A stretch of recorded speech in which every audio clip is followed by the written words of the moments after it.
Hey friends! Tyler Larson here, and today we're going to talk about Glissandos. That's right, what is a glissando, you may ask? Well, I will show you what a glissando is. Glissando. Now, here's the deal. The coolest part about glissandos is when they're done wrong, they sound amazing. But when they're done correctly, they sound really incredibly amazing. Why am I so fixated on glissandos recently? Well, I'm working on a giant piece of music that I'm working on sequencing for my next 8-bit project. I've been working on it for like 2.5 years, and stuff is finally getting real. I'm just at about the halfway point on it right now. And I'm getting lots and lots of glissandos because there's a lot of harp music inside of this thing. It's a full orchestral score. And there's lots of glissandos inside of harp music. And it might seem as easy as just doing something like just play as many notes as fast as possible going down and then going up again, but that's not how it works. That's not how it works when I'm sequencing stuff, because it's got to all fit. It's got to fit into the measures, it's got to fit into time, it's got to fit into the grid so that the rhythms can be perfected and that what you're hearing is going to be sonic awesomeness and not a sonic mess. We're going to get the score out here and we're going to talk a little bit about this, and I'm going to show you how I'm sequencing through it. And then I'll play it slowed down for you, and then I'll play it sped up for you, okay? Let's check it out. Here we go. Notice how it says right here, glissando. Like I mentioned before, this is not up for interpretation because it does tell us exactly what notes it wants us to be hitting on the way down, and it does give us a very specific rhythm here, okay?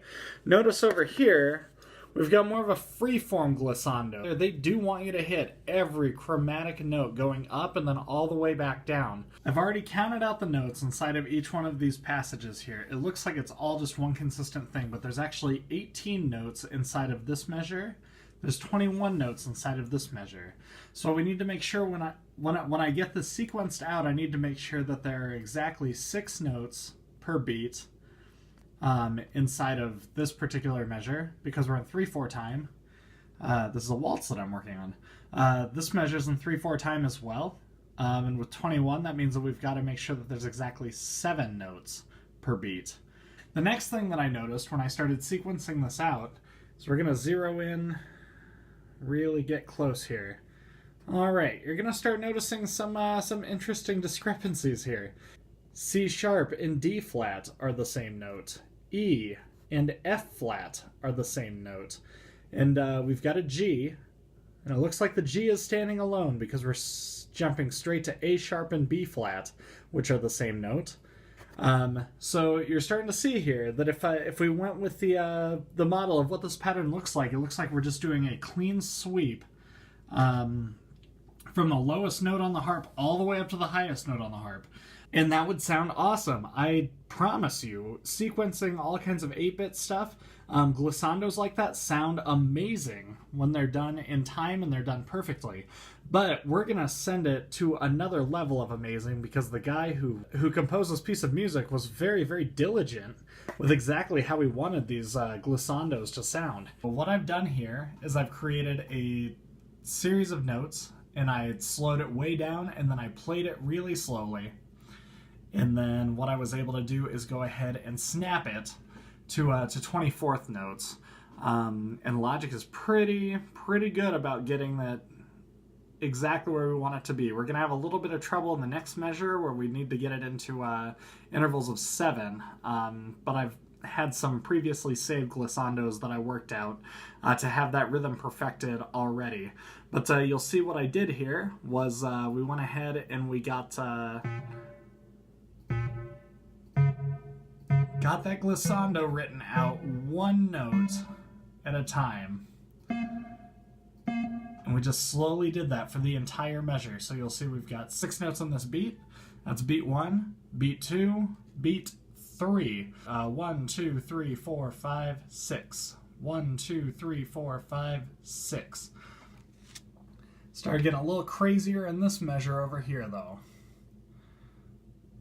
So we need to make sure that we got 7 in on each beat instead of 6. So this one's going to be 1, 2, 3, 4, 5, 6, 7. 1, 2, 3, 4, 5, 6, 7. You can see the beat markers up here. 1, 2, 3, 4, 5, 6, 7. And then this is the one count for the following note. That would be this high E right here. Slowed down, this is what this glissando sounds like.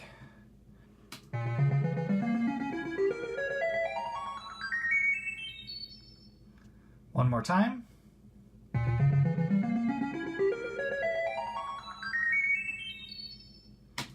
Okay, so it's pretty cool. It's certainly not every single note on the keyboard like we talked about before. Now what I'm going to do is I'm going to set it to the actual performance speed of the song.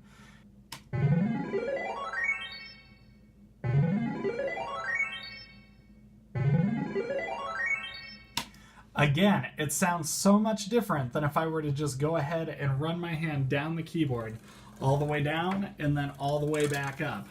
Completely different experience than what you're hearing because it is mapping out a very particular chord that fits in with the rest of the song. I'm going to play it for you fast one more time here. All right, well, there you have it. That's my rundown on Glissandos. A little bit longer of a video than I posted in a while, and I hope you stayed along with me. I know it's kind of dry subject matter, but it's very cool, and it's something that I get really excited about. I get really overwhelmed when I see stuff like that, too, because the Glissandos, there's just so many notes we're working with. And this particular section of doing 6 measures of Glissandos, and it's 2 instruments worth, so one of those is going to take me anywhere between an hour and an hour and a half to get sequenced perfectly. And then I've got to do the other one. There's 2 harps there. They're doing complete opposite things. But yes, thank you so much for watching the video, and we'll see you next time. Tyler Larson, signing off!